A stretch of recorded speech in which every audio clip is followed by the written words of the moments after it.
several deer through here. 4 or 5 different bucks came through this beautiful bottom right below us. And then a really nice 4-point came right over here and just bedded down just right over my shoulder. In fact, he's sitting there now. Looks like he's tuckered out. He's probably getting ready for a good evening after the weather is calmed down. And I think we're gonna do that too. I think we're gonna head back, go to a ranch tomorrow morning since the wind's going down to maybe 20 miles away. Sometimes when the bucks get in lockdown, you just go on a different ranch 20 miles away and the whole situation is different. So I think that's what we'll try, and hopefully for a good long day tomorrow.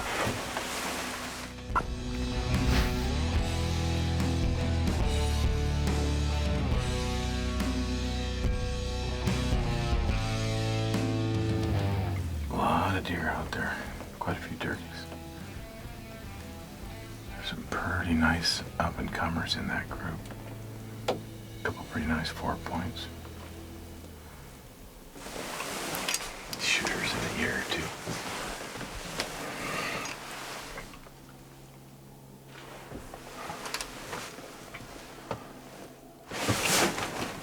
Oh, there's a buck. Just across that water. That's a big one. That's a big deer. Wonder if he can hear me.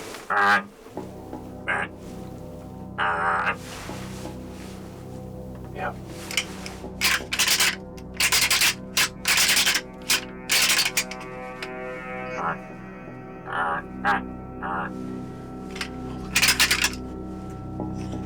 He's coming. He's coming down that bank. He's gonna get downwind of us. If he keeps down that bank, he'll be downwind. Oh man. Alright, as soon as he gets across that water, I'll take him. I don't have him, but he's in the brush. Alright, as soon as he gets past that olive.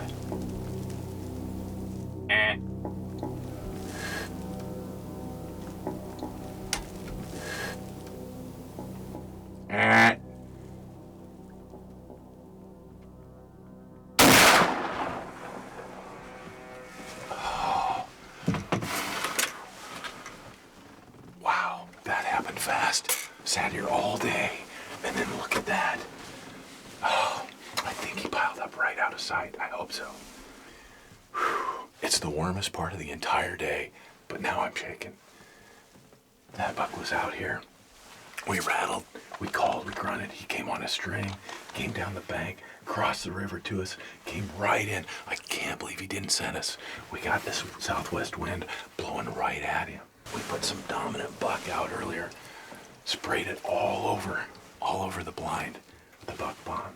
I think that might have saved the day, might have saved the whole week, because that's a big buck. That's why I come to Nebraska. That's why I come here every single year, and I still love this place and call it home. Oh, let's go get a look at this buck.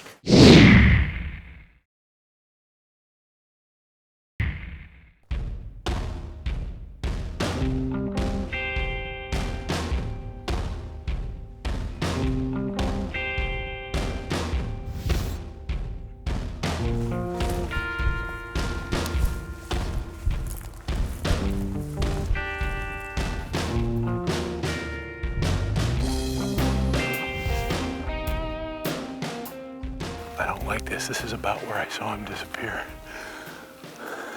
Oh, he's right here. Right there. He crashed right into this brush pile. Big old corn-fed Nebraska buck right there. Let's drag him out and see what we got here. Look at that non-typical side. Crazy. How about like a foot-long brow tine? This weird deal. What a messed up deer. It's beautiful. I love that. Beautiful 5 on this side with all this trash. Second main beam hooking in here. Giant brow tine. Eye guard. Crazy deer. Gobble and Grunt Outfitters, Nebraska.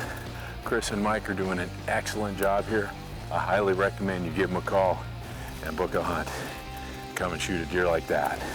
What a perfect end to another perfect season in Nebraska. I love this place.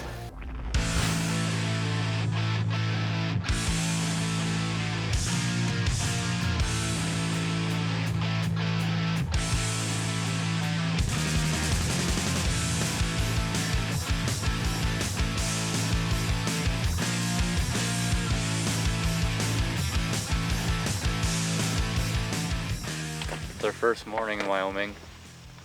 Glass over a lot of antelope. Maybe looks for a couple mule deer as they're working up this butte. If we find a good one, we'll go after him. We're going after management deer on this trip, so it's gotta be a big 3x4 hopefully, or 3x3 with some trash, or who knows. When we see him, we'll know.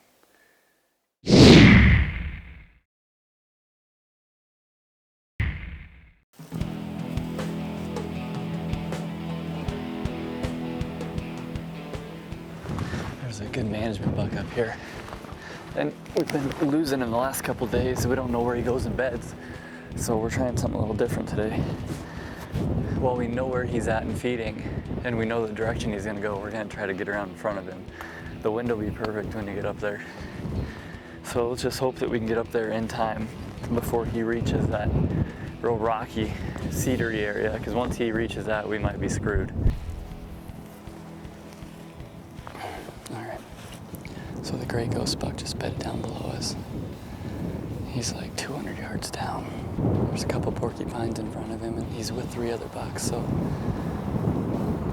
it's gonna be a little difficult getting to him without knowing where those other bucks are bedded, but tomorrow's our last day, so we're gonna try something here. For now, we're just gonna hold on and wait, let him calm down, maybe fall asleep a little bit.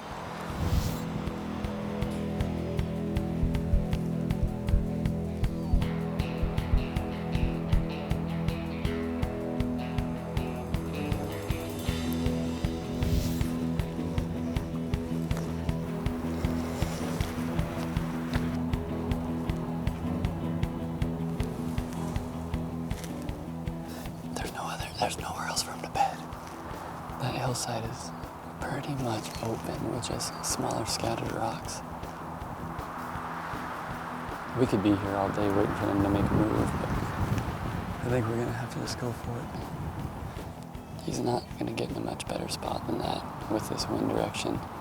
If we can come up beside him and then just wait for him to get up and move again. If he'll follow the shade, he'll walk right toward us. Let's try that. We have nothing to lose at this point. I don't think he's coming this way.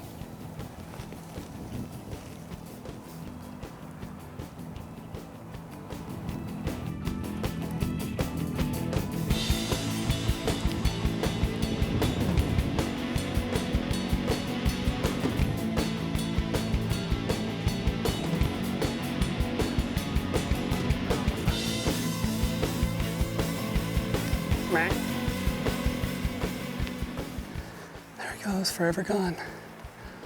Yeah, the wind must have swirled last minute. Came up, stopped at 60 right behind another buck. The bad luck streak continues. We can't catch a break.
Kept walking away. I could see his butt walking away.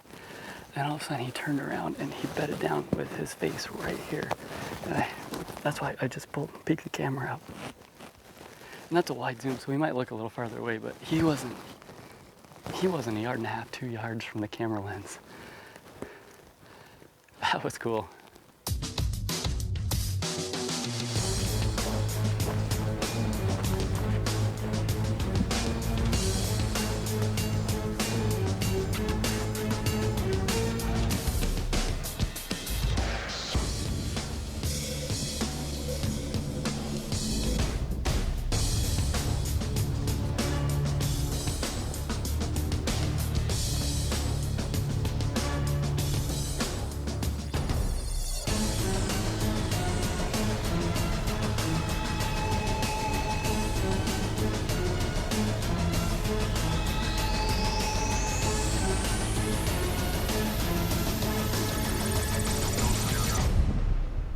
touching the deer. He's touching it with his fletching.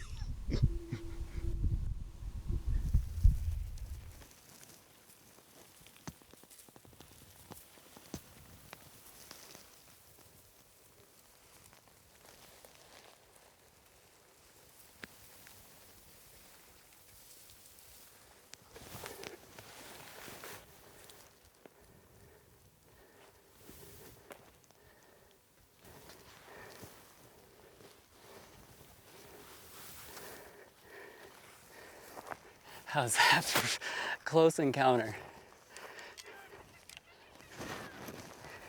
You can't get any closer than that. Grabbing his antlers. I thought about taking some velvet off. Man, I'm jacked up after that. I'm shaky. That might have been the coolest thing I've ever done out here.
We got him in 50-mile-an-hour winds. I can't see half the time because the dust blowing in my eyes. He was bedded right there and all I could see was his antler tips. He ended up standing up and all I could see his neck forward. Didn't have a shot and he blew out, so I ran around the corner full draw and he stopped broadside at 30 yards. In this wind I held forward and let one rip, and like I said, the end looks good. Hopefully we get a chance to see him. I know the exit's a little far back and there's stuff hanging out that backside, but we got the buck we were after. We got lucky. We got extremely lucky today. This was the one deer we were after, and it was the last deer to come up this morning. We could have taken off at any time to go check out those other bucks, but we hesitated and it paid off.